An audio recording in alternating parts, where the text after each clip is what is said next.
Squares and square root को discuss करने के बाद अब हम डिस्कस करेंगे क्यूब्स के बारे में। हम क्यूब्स को कैसे फाइंड आउट करेंगे, इससे पहले जरूरी है कि आपको 1 to 15 तक के क्यूब्स अच्छे से याद होने चाहिए। अगर आपको याद है तो बहुत अच्छी बात है, अगर नहीं है तो आप याद कर लीजिए, है ना, ताकि अगर आपको किसी नंबर का क्यूब फाइंड आउट करना हो या क्यूब रूट फाइंड आउट करना हो तो आप उसको इजीली फाइंड आउट कर सके। तो इसके लिए जरूरी है कि आप 1 to 15 तक के क्यूब्स लर्न कर लीजिए, है ना। यहाँ पे आपको टेबल दिया गया है, पैटर्न दिया गया है कि आप 1 to 15 तक के क्यूब्स लर्न कर लीजिए। 1 का क्यूब होता है 1, 2 का क्यूब होता है 8, 3 का क्यूब होता है 27, 4 का क्यूब 64, 5 का क्यूब 125, 6 का क्यूब 216, 7 का क्यूब 343, 8 का क्यूब 512, 9 का क्यूब 729 और 10 का क्यूब 1000, 11 क्यूब 13 31, 12 क्यूब 17 28, 13 क्यूब 21 97 और 14 क्यूब 27 44, 15 क्यूब 33 75। तो आपको जैसे इजी लगे आप उस तरह से इस क्यूब्स को 1 to 15 तक के लर्न कर लीजिए। क्यूब को फाइंड आउट करने से पहले या क्यूब को हम किस तरह से फाइंड आउट करेंगे ये सीखने से पहले हम इस पैटर्न को समझ भी लेते हैं कि ये कैसे हेल्प करेगा हमारी क्यूब फाइंड आउट करने में या क्यूब रूट फाइंड आउट करने में। स्क्वायर और स्क्वायर रूट में हमने सीखा था कि अगर नंबर एंड हो रहा है 1 से तो उसका स्क्वायर रूट होगा 1 और 9, है ना। और सिमिलरली अगर क्यूब में नंबर है कोई, अगर आपको क्यूब फाइंड आउट करना उसका नंबर एंड हो रहा है 1 से तो उसका जो क्यूब रूट रहेगा वो 1 ही रहेगा।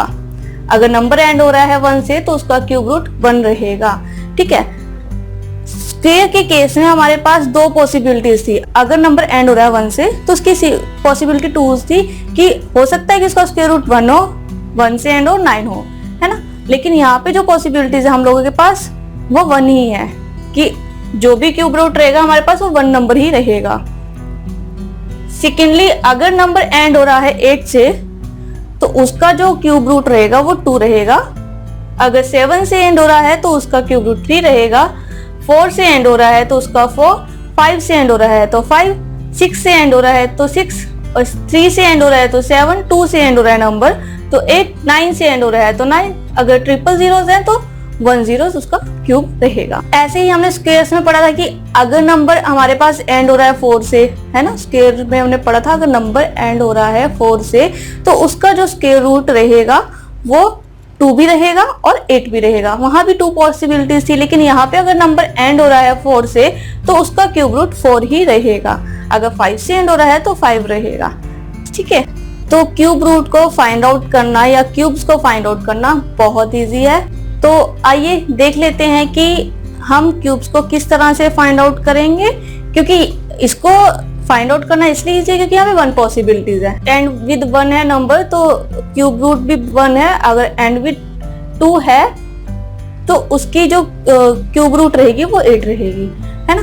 तो आइए देख लेते हैं। आई होप आपको 1 to 15 तक के क्यूब्स अब याद हो गए होंगे, है ना। तो आपको पैटर्न भी समझ आ गया होगा कि अगर नंबर एंड विद 1 है तो हमें वो 1 क्यूब रूट 1 आएगा।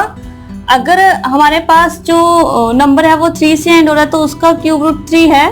4 से एंड हो रहा है तो उसका क्यूब रूट 4 है। 5 से एंड हो रहा है तो उसका क्यूब रूट 5 है।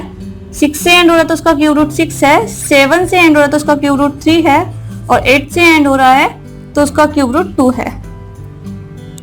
और अगर 9 से एंड हो रहा है तो उसका क्यूब रूट 9 है। सिमिलरली आपने देखा होगा कि अगर नंबर एंड विथ 1 है तो उसका क्यूब रूट भी 1 है।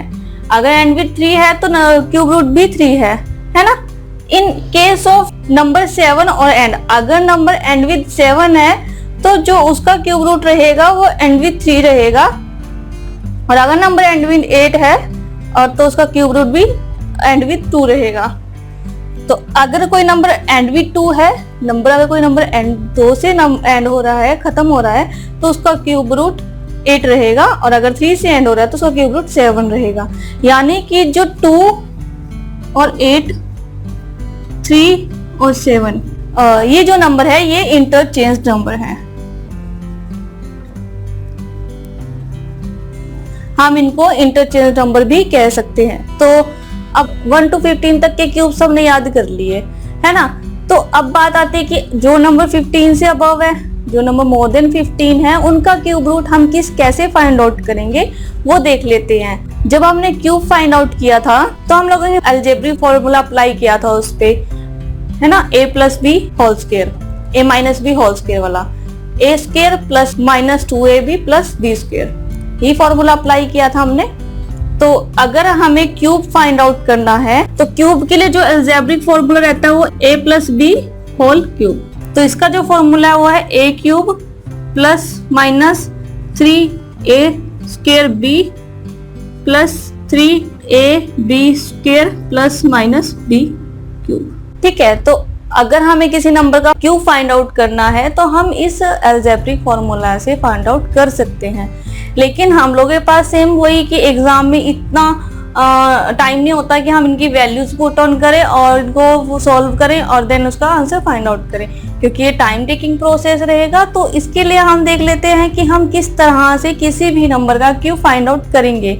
मैं यहाँ पे 26 का क्यूब फाइंड आउट कर रही हूँ।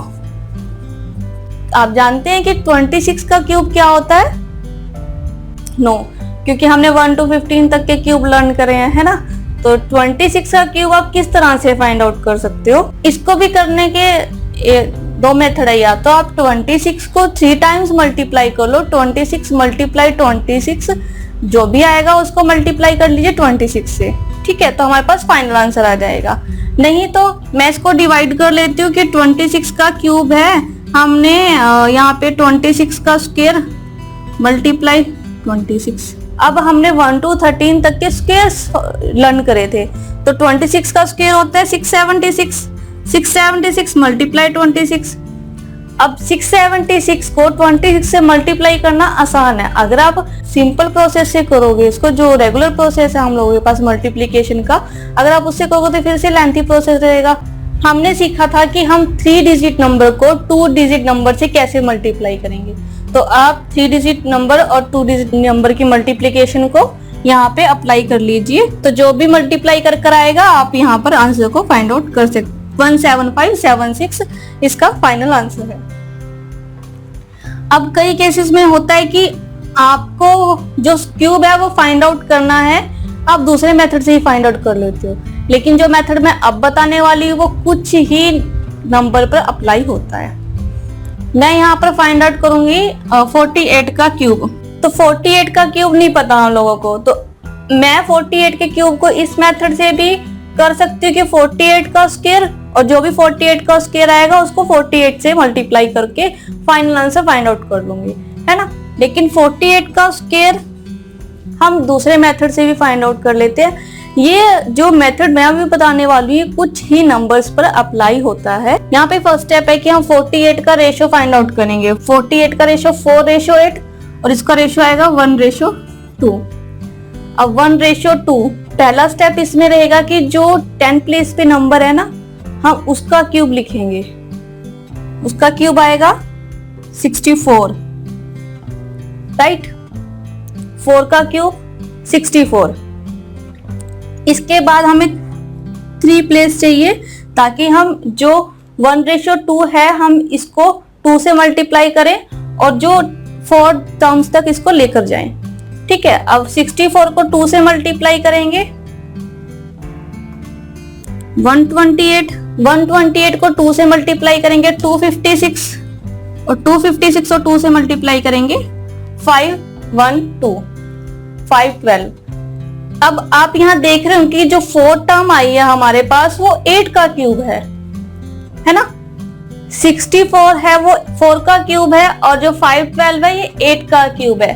तो जो 4 टर्म जाकर खत्म हुई है वो 8 के क्यूब पर खत्म हुई है, ठीक है। फर्स्ट स्टेप था कि हमने जो 4 है उसका क्यूब यहाँ पर लिखा है और 64 को 1:2, क्योंकि 1:2 ये है, फिर 1:2 ये है और 1:2 ये है, ठीक है। हमने इस रेशियो में इसको यहाँ पर लिखा है। सेकेंड स्टेप है हमारे पास कि जो 3rd टर्म है वो हम 2nd टर्म के नीचे लिखेंगे और जो 4th टर्म है वो हम 3rd टर्म के नीचे लिखेंगे, ठीक है। और इनको ऐड ऑन कर देंगे। थर्ड स्टेप में हम इन सबको ऐड ऑन कर देंगे। 5 12 है, यहाँ पे 2 यहाँ आ जाएगा और 51 कैरी में चला जाएगा। अब 51 256 और 5 1 2 को ऐड करेंगे तो ये आएगा 819। 819 में 9 यहाँ पर आ जाएगा और 81 यहाँ कैरी में चला जाएगा। 81 प्लस 128 प्लस 256 ये आएगा 465। 465 में 5 यहाँ चला जाएगा, 46 कैरी में चला जाएगा और ये जब इसको ऐड करेंगे तो ये होगा 1110। तो जो 48 का क्यूब आया हमारे पास वो आया 110592। तो जो 48 का क्यूब आया हमारे पास वो आया 110592। तो ये जो मेथड है वो कुछ ही केसेस पे अप्लाई होता है जिनका जो भी रेशियो है वो 1:2 रहे। ऐसा कि जो आपके पास 10 प्लेस पे नंबर है उसको अगर हम 1:2 की रेशियो में मल्टीप्लाई करें तो वो उसका 4th टर्म हमारे पास यूनिट प्लेस पे जाए।